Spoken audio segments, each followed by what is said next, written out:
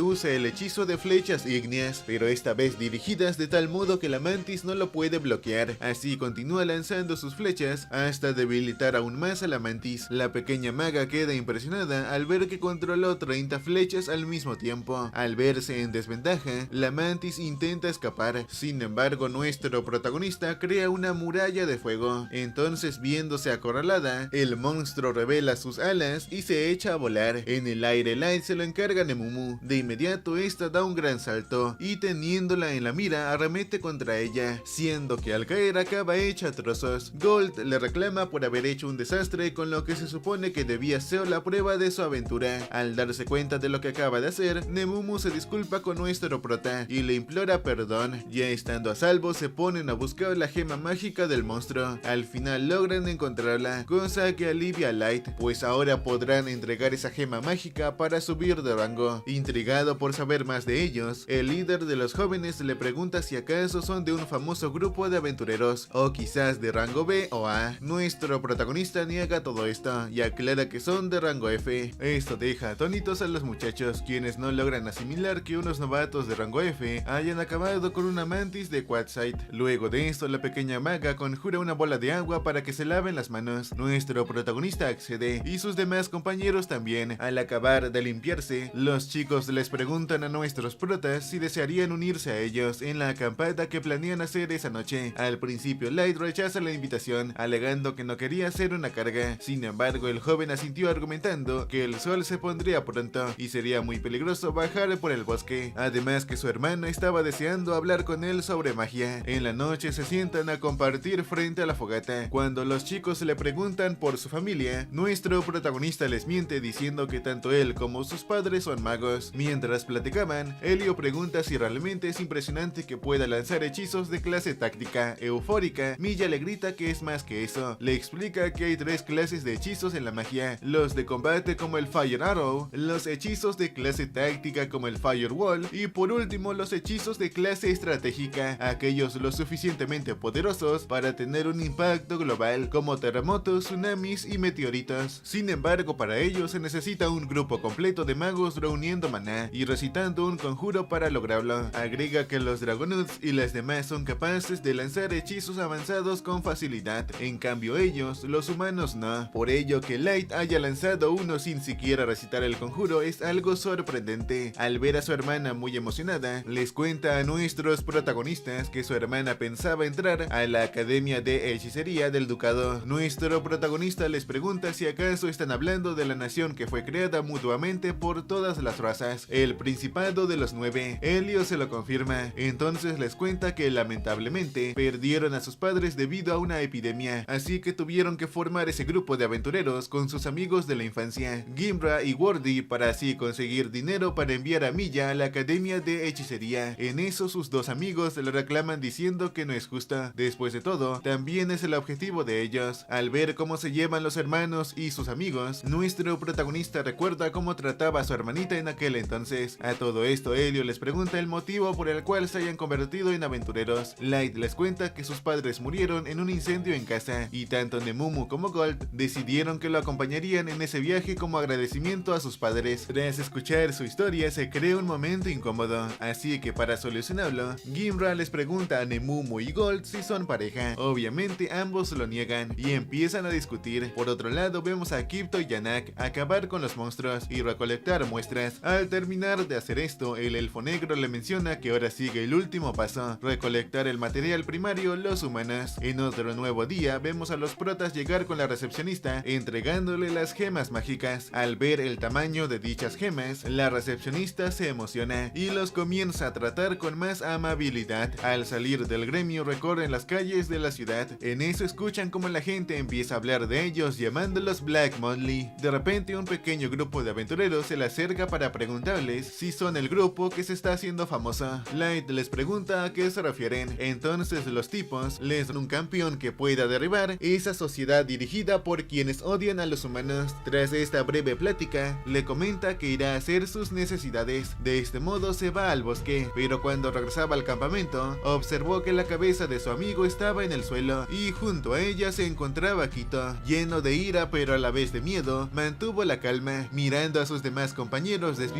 sin ningún signo de lucha. Asume que usó algún hechizo mágico. Sabiendo que no puede hacer nada contra ese sujeto para vengarlos, decide escapar. Utiliza una bomba de humo que le permite escapar. Sin embargo, en el camino es emboscado por Yannack. Muy malherido, ve como desde el cielo también aparece Quito. Estando en el suelo, escucha como ambos elfos discuten. Yannack lo reclama a Quito por haber matado a los demás humanos, siendo que le había dicho que los dejara con vida para sus experimentos. Pero Quito contesta desafiantemente que un conejillo de indias es más que suficiente. Yannack niega esto y le explica que los experimentos exitosos se construyen únicamente a partir de fracasos reiterados. Ante esto, Quito acepta que para la próxima tendrá más cuidado, pero eso sí advierte que si uno de esos gusanos se atreve a rebelarse, lo matará. Con superioridad, Yannack exclama que afortunadamente hasta la basura humana más inútil puede tener valor al convertirse en alimento para sus experimentos, y por ello les harán entender el papel que las basuras deben desempeñar en el gran esquema. En un nuevo día vemos a Nemumu discutiendo con la recepcionista del gremio por no permitir que su amor Light suba de rango. La recepcionista les explica que no puede hacer eso, pero en caso de lograr una hazaña se podría considerar. Sabiendo esto, esa misma noche Light y los trabajos entre todo ven una misión de capturar a un asesino de aventureros. Esto le parece perfecto a nuestro prota, sin embargo resalta el hecho de que no haya nada de información. Con esto en contra, piensa que será una tarea difícil. Gold sugiere que use una de sus cartas especializadas para rastrearlos, pero Light explica que las cartas que obtiene del gacha son aleatorios, así que será algo complicado. Analizando la situación, Light destaca una característica del asesino de aventureros, pues va tras humanos. Justo en ese momento sienten una presencia acercarse. De inmediato se pone su máscara y entran en guardia. De pronto un portal aparece y de este cae Milla muy malherida. Tras llevarla cuidadosamente a la cama y tratar sus heridas, usa hipnosis para ver qué sucedió. Así se nos muestra un recuerdo. En la tarde, mientras exploraban, se encontraron con un grupo de aventureros quienes les advirtieron que había un asesino suelto por el lugar que mataba humanos. Sabiendo esto, Helio decidió que regresarían a la superficie cuanto antes. Sin embargo, en el camino los agarró la noche, así que no tuvieron otra opción que acampar en ese lugar. Mientras preparaban todo, dos sujetos aparecieron y les preguntaron si tenían algún problema. La pequeña Milla